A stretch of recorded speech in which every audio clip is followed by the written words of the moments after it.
Hello everyone, welcome to my YouTube channel. ನಾನು ತುಂಬ long ವೀಡಿಯೋನ ಅಪ್ಲೋಡ್ ಮಾಡಿಲ್ಲ, ಇವಾಗ ಮಾಡೋಣ ಅಂತ ಮಾಡ್ತಾ ಇದ್ದೀನಿ. ಇಲ್ಲಿಂದ ಸ್ಟಾರ್ಟ್ ಆಗುತ್ತೆ ನಮ್ಮ ಜರ್ನಿ.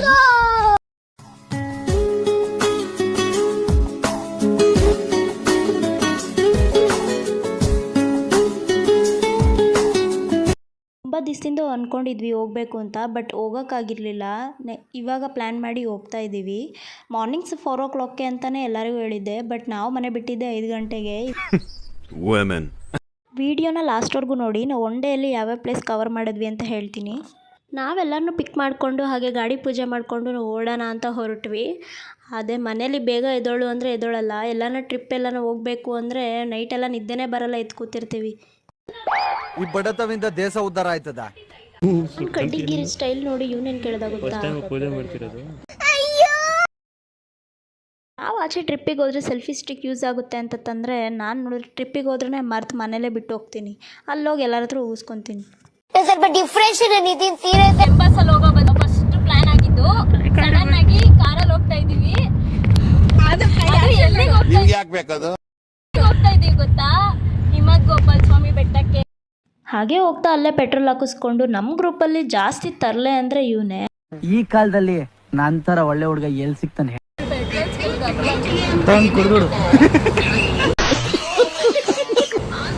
ನಯರದಲ್ಲಿ ಟೇಸ್ಟ್ ಚೆನ್ನಾಗಿರುತ್ತೆ ಅಂತ ಹೇಳಿದಾಳೆ.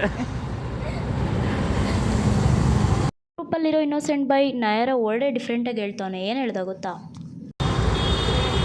ಇದೆ ನಾಯ್ಯಾರ ಇದನ್ನೆಲ್ಲ ಕಣ್ಣಿಂದ ನೋಡಿ ಕಂಗಾಲ ಆಗ್ಬಿಟ್ಟಿದೀನಿ. ಹಾಗೆ ಅಲ್ಲೇ ಟೀ ಕುಡಿಯೋಣ ಅಂತ ಗಾಡಿನ ಸೈಡಿಗೆ ಹಾಕಿದ್ವಿ.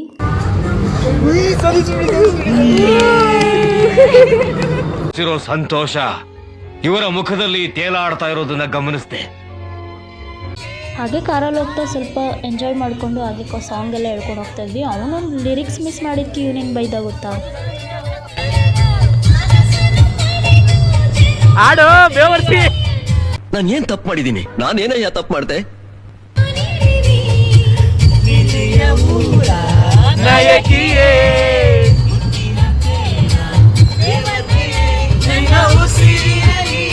ಹಾಗೆ ಅಲ್ಲಿ ಗಾಡಿನ ಸೈಡಿಗೆ ಹಾಕಿದ್ವಿ ತಿಂಡಿ ಮಾಡೋಣ ಅಂತ. ನೋಡಿದ್ರೆ ಇಲ್ಲಿ idli vada business start ಮಾಡಿಬಿಟ್ಟವ್ರೆ.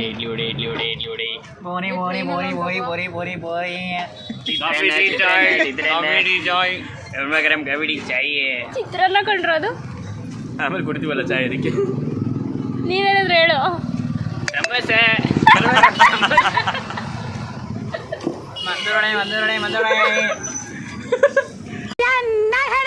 Finally ನಾವು ರೀಚ್ ಆದ್ವಿ. ಇಲ್ಲಿ ವರ್ಷ ಪೂರ್ತಿ ಹಿಮ ಬೀಳ್ತಿರುತ್ತಂತೆ. ನಾವು ಈ ಲೈನ್ ನೋಡಿ ಶಾಕೇ ಆಗಿಬಿಟ್ವಿ. ಯಾಕಂದರೆ ಮೇಲ್ಗಡೆ ಬೆಟ್ಟಕ್ಕೆ ನಮ್ಮ ಓನ್ ವೆಹಿಕಲ್ ಬಿಡಲ್ಲ, ನಾವು ಬಸ್ಸಲ್ಲೇ ಹೋಗಬೇಕಾಗಿರುತ್ತೆ. ಪರ್ ಪರ್ಸನ್ 70 rupees ಏನೋ ಚಾರ್ಜ್ ಮಾಡ್ತಾರೆ. ಹೆಣ್ಮಕ್ಳಿಗೆ ಫ್ರೀ ಇರುತ್ತೆ. ನೀವೇನಾದರೂ ಬೆಂಗಳೂರಿಂದ ಬರ್ತಾಯಿದ್ರೆ ಬಸ್ಸಲ್ಲಿ ಸ್ಯಾಟಲೈಟ್ ಬಸ್ ಸ್ಟಾಪಿಂದ ಮಾರ್ನಿಂಗ್ 5:45ಗೆ ಬಸ್ ಇದೆ. ನೀವು ಬೆಟ್ಟಕ್ಕೆ 11:30 ಅಷ್ಟರಲ್ಲಿ ರೀಚ್ ಆಗ್ಬೋದು.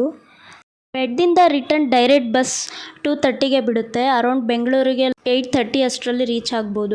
ಬೆಟ್ಟಕ್ಕೆ ಹೋಗೋ ದಾರಿ 6 kilometer ದೂರ ಇದೆ. ಮತ್ತು ವ್ಯೂ ಕೂಡ ತುಂಬ ಚೆನ್ನಾಗಿತ್ತು. ಮೇಲ್ಗಡೆ ಫೋನ್ಪೇ ಗೂಗಲ್ ಪೇ ಏನೂ ವರ್ಕ್ ಆಗಲ್ಲ, ಕ್ಯಾಶೇ ಕ್ಯಾರಿ ಮಾಡಬೇಕು. 15 minutes ಜರ್ನಿ ಇರುತ್ತೆ ಅಷ್ಟೇ. ಹಾಗೆ ಅಲ್ಲಿ ವ್ಯೂ ಎಲ್ಲ ನೋಡಿಕೊಂಡು ನಾವು ನೆಕ್ಸ್ಟ್ ದೇವಸ್ಥಾನಕ್ಕೆ ಅಂತ ರೀಚ್ ಆದ್ವಿ. ಇಲ್ಲೂ ಕೂಡ ಲೈನ್ ಇತ್ತು. ಸಂಡೇ ಆಗಿರೋದ್ರಿಂದ ಸ್ವಲ್ಪ ಕ್ರೌಡ್ ಇತ್ತು. ಜನ ನೋಡಿ ನಾವು ಇವತ್ತೇ ದರ್ಶನ ಮಾಡಲ್ಲ ಅಂದ್ಕೊಂಡ್ವಿ, ಬಟ್ ದರ್ಶನ ನಮಗೆ ಬೇಗನೆ ಆಯಿತು. ಇಲ್ಲಿ ಏನಂದರೆ ಮಹರ್ಷಿ ಅಗಸ್ತ್ಯರು ಈ ಬೆಟ್ಟದ ಮೇಲೆ ಕುಳಿತು ತಪಸ್ಸು ಮಾಡಿದ್ರಂತೆ. ಈ ತಪಸ್ಸಿಗೆ ಮೆಚ್ಚಿ ಶ್ರೀಕೃಷ್ಣನೇ ಬಂದು ಗೋಪಾಲ ಸ್ವಾಮಿ ರೂಪದಲ್ಲಿ ನೆಲೆಸಿರೋದು ಅಂತ ಹೇಳ್ತಾರೆ. ವೆದರು ಮತ್ತು ವ್ಯೂ ಮಸ್ತಾಗಿತ್ತು. ಹಿಮ ಬರ್ತಾ ಬರ್ತಾ ಚಳಿನೇ ತಡ್ಕೊಳಕ್ಕಾಗಲಿಲ್ಲ. ಇವ್ನು ನೋಡಿದ್ರೆ ಆ ಚಳಿ ತಡೆಯೋಕ್ಕಾಗ್ದಿರ ನಡುಗ್ತಾವನೆ.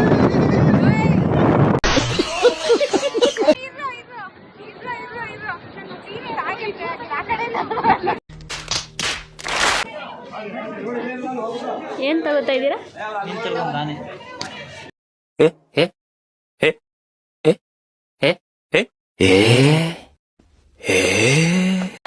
ದರ್ಶನ ಮುಗಿಸ್ಕೊಂಡು ಕೆಳಗಡೆ ಬಂದಿದ್ದೀವಿ. ಇವನು ಕಾರ್ ಎಲ್ಲೋ ನಿಲ್ಲಿಸ್ಬಿಟ್ಟವನು. ಇವಾಗ ಅದನ್ನ ಟ್ರ್ಯಾಕ್ ಮಾಡ್ತಾವನು. ಇಲ್ಲಿ ಎಲ್ಲಿ ಟ್ರ್ಯಾಕ್ ಮಾಡ್ತಾ ಇದೆ ತೋರಿಸು. ಕಾರ್ ಎಲ್ಲಿ ನಿಲ್ಸವನೆ ಅಂತ ಅವನಿಗೆ ಗೊತ್ತಿಲ್ಲ. ಇಷ್ಟು ಕಾರ್ದಲ್ಲಿ ಹುಡುಕ್ತಾ ಇದ್ದೀವಿ. ಇದೊಂದು ಬದುಕಿ, ಇದೊಂದು ಜನ್ಮವೇ, ಎಂತಹ ದುರ್ವಿಧಿ, ಇದೆಂತಹ ದುರ್ವಿಧಿ. ನಿಮ್ ಕಾರ್ ಹುಡ್ಬೇಕಾ? ಹಾಗಾದ್ರೆ ಬ್ಯಾಗ್ ಅಂತ ಹೇಳಿ. ಹಾಗಾದ್ರೆ ಬ್ಯಾಗ್ ಬ್ಯಾಗ್ ಅಂತ ಹೇಳು. ಹಾಗಾದ್ರೆ ಬ್ಯಾಗ್ ಅಂತ ಹೇಳಿ.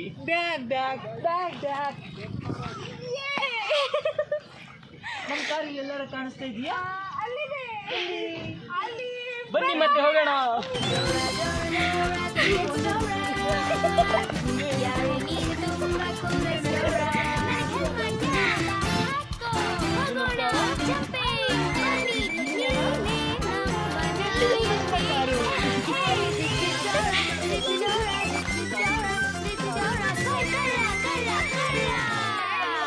ನೋಡ್ಕೊಂಡು ನಗಾಡ್ಕೊಂಡು ಬರೋ ಅಷ್ಟರಲ್ಲಿ ನಾನೇ ಅಲ್ಲಿ ಸ್ಲಿಪ್ ಆಗಿ ಬಿದ್ದೋಗ್ಬಿಡ್ತಿದ್ದೆ.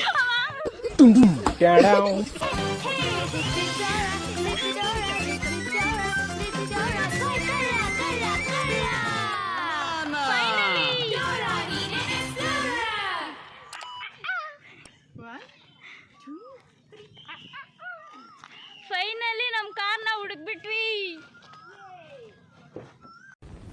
ಸಿಡಿಲ್ ಬಡಿದು ಕ್ಷಾಮ ಬಂದು ಪ್ರವಾಹ ಸಿಕ್ಕಿ ಭೂಕಂಪ ಆಗಿ ಲಕ್ಷಾಂತರ ಜನ ಸಾಯ್ತಾರೆ. ನಿಮಗೇನು ಆಗ್ಲಿಲ್ವಲ್ಲ. ಅಯ್ಯೋ ಪಾಪಿಗಳ. ನಾನು ಮುಂದೆ ಬಿಟ್ರೆ ಸರಿ ಇವಾಗ. ಅವಾಗ್ಲಿಂದ ಎಲ್ಲ ನೀವೇ ಕೂತಿದ್ದೀರಾ. ನಲ್ಲಿ ಫ್ರಂಟ್ ಸೀಟ್ ಸಿಕ್ಬಿಡ್ತು. ನಿಮ್ಮ ಗ್ರೂಪಲ್ಲೂ ಇದೇ ಥರ ಯಾರಾದರೂ ಫ್ರಂಟ್ ಸೀಟ್ಗೋಸ್ಕರ ಜಗಳ ಆಡ್ತೀರಾ, ಅವ್ರನ್ನ ಟ್ಯಾಗ್ ಮಾಡಿ. ಮತ್ತು ಗೋಪಾಲ ಸ್ವಾಮಿ ಬೆಟ್ಟಕ್ಕೆ ಬಂದು ದರ್ಶನ ಮಾಡಿಕೊಂಡು ಇಲ್ಲಿ ಒಂದೆರಡು ರೀಲ್ಸ್ ಮಾಡಿಕೊಂಡು ನೆಕ್ಸ್ಟ್ ನಾವು ಎಲ್ಲಿಗೆ ಹೋಗ್ತಾ ಇದ್ದೀವಿ ಅಂತ ಹೇಳ್ತೀನಿ, ಬನ್ನಿ. ಓಹೋ ಧರ್ಮಸ್ಥಳ ಮೊನ್ನೆ ಅಲ್ಲೇ ಬಂದ ಸ್ವಾಮಿ ನಾವು ಬಂದಿದ್ದು ಬೆಳ್ತಂಗಡಿಗೆ. ಬರಕಿಲ್ವಾ ನಮ್ಮ ಮನೆಗೆ? ಬರಕಿಲ್ವ ನಮ್ಮ ಮನೆಗೆ? ನಿಮ್ಮಂತವ್ರು ನಮ್ಮ ಮನೆಗೆ ಬರ್ಬೇಕು. ಯಕ್ಷಗಾನಕ್ಕೆ ಚೆನ್ನಾಗೈತಿ ಕಂಠ. ಯಕ್ಷಗಾನ ಅಲ್ಲೇ 56 ಕಿಲೋಮೀಟ್ರ್ ದೂರದಲ್ಲಿರೋ ನಂಜುಂಡೇಶ್ವರ ಸ್ವಾಮಿ ದೇವಸ್ಥಾನಕ್ಕೆ ಹೋಗೋಣ ಅಂತ ಹೋದ್ವಿ. ಅವನಿಗೆ ಪಾರ್ಕಿಂಗ್ ಚಿಂತೆ ಆಗಿದ್ರೆ ಇವರಿಬ್ರಿಗೆ ಏನು ಚಿಂತೆ ಆಗಿತ್ತು ಗೊತ್ತಾ? Come back another day. ಏನೆಲ್ಲ ಇಂಗ್ಲಿಷ್ ಮೀಡಿಯಂ ಓದಿದ್ದು? ನೀನ್ ಹೇಳೋದನ್ನ ಓದಿದ್ದು ಇಂಗ್ಲಿಷ್ ಮೀಡಿಯಮ್ಮೇ. ನನ್ನ ಜೊತೆ ಬಡ್ಡಿ ಮಕ್ಕಳು ಓದಿದೆ, ಓದೋರೆಲ್ಲ ಮಾತಾಡೋರೆಲ್ಲ ಕನ್ನಡದವರೇ. ನೀನ್ ಈ ತರ ಬಿಗಿ ಅಂತ ಬಿಕ್ಕಳ್ತಾ ಇದ್ರೆ ನನಗೆ ಟಿ ಅಂತ ತಿಕ್ಕಲಿ ಹಿಡಿಯುತ್ತೆ. ಓದೋರೆಲ್ಲ ಮಾತಾಡೋರೆಲ್ಲ ಕನ್ನಡದವರೇ. ಇಂಗ್ಲಿಷ್ ಹೇಳಿದವಳೆ. ಪಾರ್ಕಿಂಗ್ ಎಲ್ಲಿದ್ರು? ಅಲ್ಲಿ ನೀನ್ ಹಾಕೋದೈತಿ, ನೀನ್ ಹಾಕು ಅಂದ್ರೆ ಅಲ್ಲಿ ಅಣ್ಣ ಪಾರ್ಕಿಂಗ್ ಯಾ ಕಡೆ? ಹಾಗೆ ಗಾಡಿನ ಪಾರ್ಕ್ ಮಾಡಿ ದರ್ಶನ ಮಾಡೋಣ ಅಂತ ಒಳಗಡೆ ಹೋದ್ವಿ. ದರ್ಶನ ಏನೋ ಚೆನ್ನಾಗಾಯಿತು. ಪ್ರಸಾದ ಮಾಡೋಣ ಅಂತ ಹೋದ್ವಿ, ಬಟ್ ಪ್ರಸಾದ ತಿನ್ನೋಕ್ಕಾಗಲಿಲ್ಲ, ಯಾಕಂದರೆ ತುಂಬ ಜನ ಇದ್ದರು. ಇನ್ನೊಂದು ಟೆಂಪಲ್ ಕವರ್ ಮಾಡಬೇಕಿತ್ತು, ಹಂಗಾಗಿ ಹೋದ್ವಿ. ಇಲ್ಲಿ ಇವ್ರು ನೋಡ್ರಿ, ಹೊಟ್ಟೆ ಹಾಸ್ಕೊಂಡು ಈ ರೇಂಜಿಗೆ ಕೂತವನೆ. ಊಟ ಗಾಡಿ ಸೈಡಿಗೆ ಹಾಕಿ ಊಟ ಮಾಡೋಣ ಅಂತ ಬಂದ್ವಿ. ಅವನೇ ಊಟ ಮಾಡ್ತಾಯಿಲ್ಲ ಅಂದಿದ್ದಕ್ಕೆ ಇವನೇನು ಹೇಳ್ದ ಗೊತ್ತಾ? ಯಾಕೆ ಇಷ್ಟೊಂದು ಅಜೀಬ್ ಮಾಡಬಾರ್ದು. ನನಗಂತೂ ಈ ಜೀವನವೇ ಬೇಸರವಾಗಿ ಹೋಗ್ಬಿಟ್ಟಿದೆ. ಯಾವ ಟೆಂಪಲ್ ಇದು? ನಿಮಿಷಾಂಬ ಟೆಂಪಲ್ಗೆ ಬಂದಿದ್ದೀವಿ. ದರ್ಶನ ಮಾಡ್ಕೊಳ್ಳಿ. ಇದೇ ಫಸ್ಟ್ ಟೈಮ್ ಬಂದಿರೋದು. ಒಳ್ಳೆ ಬುದ್ಧಿ ಕೊಡಪ್ಪ ಅಂತ ಕೇಳಕ್ಕಂತ ಬಂದಿದ್ದೀವಿ. ನೋಡಿ, ಎದ್ರಬಾರ್ದು. ಎದ್ರದೇ ಹೋಯ್ತು. ಎದೆ ಒಂದ್ಸಲ ಜಿಕ್ಕನತೆ. ಎದ್ರಬಾರ್ದು. ಎದ್ರದೇ ಹೋಯ್ತು. ರಪ್ಪಂತ ಪಾಸ್ ಆಗುತ್ತೆ. ಎದ್ರದೇ ಹೋಯ್ತು. ಏನು ಅರ್ಥವೇ ಆಗ್ತಿಲ್ವೇ ಈ ಕೇಸು? ಎಳೆ ಮಗು ಆಗಿದ್ದಿದ್ರೆ ಓಕೆ. ನೀವೇನಾದರೂ ಶ್ರೀರಂಗಪಟ್ಟಣ ಕಡೆ ಹೋದರೆ ಈ ದೇವಸ್ಥಾನ ಮಿಸ್ ಮಾಡಿದ್ರೆ ಒಂದು ಸತಿ ದರ್ಶನ ಮಾಡ್ಕೊಂಡು ಬನ್ನಿ. ಶ್ರೀರಂಗಪಟ್ಟಣದಲ್ಲಿರೋ 2 ಕಿಲೋಮೀಟರ್ಸ್ ದೂರದಲ್ಲೇ ಇದೆ ಈ ದೇವಸ್ಥಾನ. ಕಾವೇರಿ ನದಿ ದಡದಲ್ಲಿರೋ ಈ ದೇವಸ್ಥಾನ ಸುಮಾರು 400 ವರ್ಷದ ಹಿಂದೆದು. ಮತ್ತು ಇಲ್ಲಿ ನಾವೇನೇ ಬೇಡ್ಕೊಂಡ್ರೂ ನಿಮಿಷದಲ್ಲೇ ಪರಿಹಾರ ಆಗುತ್ತೆ ಅನ್ನೋ ವಾಡಿಕೆ ಇದೆ. ಪಾರ್ವತಿ ತಾಯಿ ಶ್ರೀ ಚಕ್ರ ಜೊತೆ ನಿಮಿಷಾಂಬ ಅನ್ನೋ ಹೆಸರಿಂದ ನೆಲೆ ಆಗಿದೆಯಂತೆ. ಮತ್ತು ರಿಟರ್ನ್ ಬೆಂಗಳೂರಿಗೆ ಹೋಗೋಣ ಅಂತ ಆಚೆ ಬಂದ್ವಿ. ಕುದುರೆಗಳು ಕೂಡ ಇತ್ತು. ಅದ್ರ ಮೇಲೆ ಕರ್ಕೊಂಡು ಹೋಗಬೇಕು ಅಂದರೆ 100 ರೂಪೀಸ್ ಚಾರ್ಜ್ ಮಾಡ್ತಾರೆ. ಯಾವ ಸ್ಟೇರಿಂಗ್ ಹಿಂಗೆ ನಿಲ್ಸ್ಬಿಟ್ಟು ಹೋಗೋಣ. ಸ್ಟ್ರೀಟ್ ಇಲ್ಲಿ ಹೋಗೋ ಸ್ಟ್ರೀಟ್ ಇದ್ದಿದ್ರೆ ಅಟ್ಲೀಸ್ಟ್ ನಾನು ಅದ್ರ ಸ್ನ್ಯಾಪ್ ಹಾಕ್ತಿದ್ದೆ. ಓ ಸ್ನ್ಯಾಪ್ ಹಾಕೋ ಕೂತಿದೆಯಲ್ಲಿ, ನೀನು ಓಡ್ಸೋಕೆ ಕೂತಿಲ್ವಾ? ಓಡ್ಸೋಕೆ ಬಂದರೆ ತಾನೇ ಫಸ್ಟ್ ಆಫ್ ಆಲ್. ತಪ್ಪು ನಿಂದಲ್ಲಮ್ಮ, ದೇವ್ರದು. ಸುಂದರವಾದ ರೂಪ ಕೊಟ್ಟ, ತಲೆಯಲ್ಲಿ ಸೆಗಣಿ ಇಟ್ಟ. ನೀನು ಗಾಡಿ ಓಡಿಸ್ತೆ ಕುಶಾಲ್? Doctor driving. ಇನ್ನೊಂದು ಯಾವುದು ಯೂರೋ ಟ್ರಕ್ ಸಿಮ್ಯುಲೇಟ್ರು, ಆಮೇಲೆ GTA Vice City, GTA 6, GTA 7 ಓಡಿಸಿದ್ದೀನಿ. ನೆನಪನ್ನೇ ಓಡಿಸ್ತೀನಿ. ಮಾತೇ ಇಲ್ಲ. ಮುಗಿಸ್ಕೊಂಡು ವಾಪಸ್ ಮನೆ ಕಡೆ ಬಂದ್ವಿ. ಹೋಗ್ಬೇಕಾಗಿರುವಾಗ ಇದ್ದಿದ್ದ ಜೋಶ್ ಬರಬೇಕಾದ್ರೆ ಇರಲಿಲ್ಲ. ಟ್ರಿಪ್ ಪ್ಲ್ಯಾನ್ ಬೇಗ ಬರಲಿ ಅಂತ ಹೇಳ್ತಾ ಇಲ್ಲಿಗೆ ಈ ವ್ಲಾಗ್ನ ಎಂಡ್ ಮಾಡ್ತಾ ಇದ್ದೀನಿ. Thanks for watching. ಇಷ್ಟ ಆದರೆ ಲೈಕ್ ಮಾಡಿ, ಕಮೆಂಟ್ ಮಾಡಿ, ಶೇರ್ ಮಾಡಿ. ಮತ್ತೆ ಭೇಟಿಯಾಗೋಣ. ನಮಸ್ಕಾರ.